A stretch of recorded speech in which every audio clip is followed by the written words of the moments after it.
more about that, transition period there, how it went, how it happened, what the deal is, if it went smooth, if not, because yeah, I don't.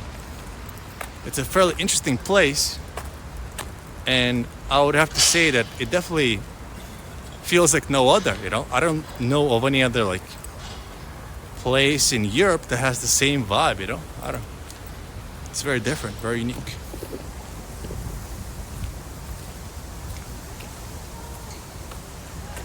Percent of sense, except for the part where you are Berlin city center, the rest of the city is really ugly and yeah, that's what I'm saying, guys.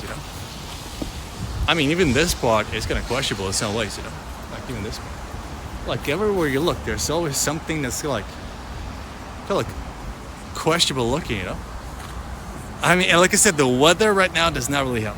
The weather right now, guys. What is that thing? Oh, guys, we're supposed to like head over to the. Okay, let me check out the river first. We're supposed to head over to the monuments, because that's what I want to see. That's what I want to see.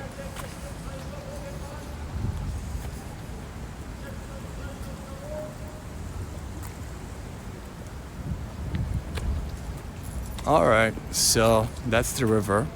Cool, but like I already see some graffiti. Like, why can't they, guys? Because somebody like tell me, as the city of Berlin, is it like a rich city?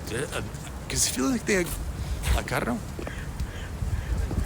We saw Microsoft Office, we saw Microsoft headquarters here. I'm not sure. So they should be bringing in some money here. But like the question is the city of Berlin rich or poor? That's the question here. Are they able to allocate money for like out of civil services and whatnot, like city cleanup, city restorations? Do they have enough money for that, or do they like? How does it work? I wonder. Are they rich or the poor? Are they prioritizing stuff like that or not? Because obviously, can see the results of their policies here. Do you speak German? Black Stone, I do not speak German. I only speak 3 languages. I speak English, Swedish, and Russian. Those are the only ones.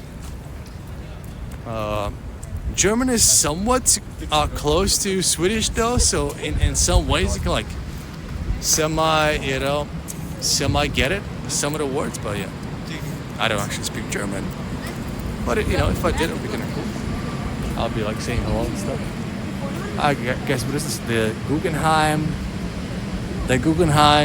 factory. I guess I don't know. Whoa! Guys, look at that bridge. I mean, kind of like questionable looking, like I don't know, but interesting nonetheless, I guess.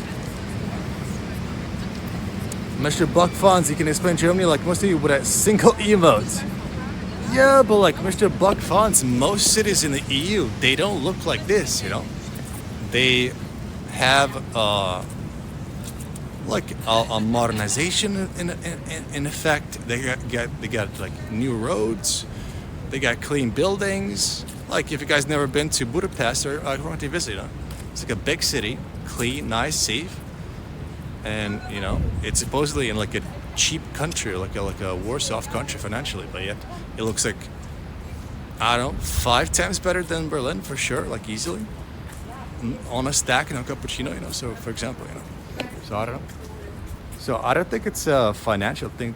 Berlin is broke. Okay, well, there we go. Berlin is broke. Okay, it is what it is, Hey, when you don't have the funds, what can you do? You can try your best, but you can only get so far. That's how it is.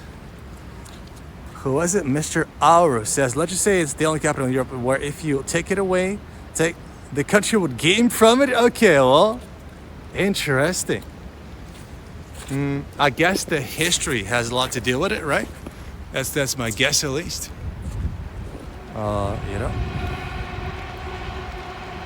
And also, like, I'm kind of guessing that all the cities which are like on the edges, cities in the east have their pros, cities in the west have their pros, but Berlin, because it was like divided and kind of split up and whatever, it never kind of recovered, I'm guessing, most likely. So yeah, I don't know. Interesting stuff, boys. We're learning something new every day. Yeah, cool little bridge right there. Cool little bridge right there. People are actually walking out. Are those like politicians? Politician entourage, boys? What is that? People wearing suits. Wait, is that the diplomatic bridge right there, boys? Diplomatic bridge, boys. Look at that. People wearing suits, like coming in hot from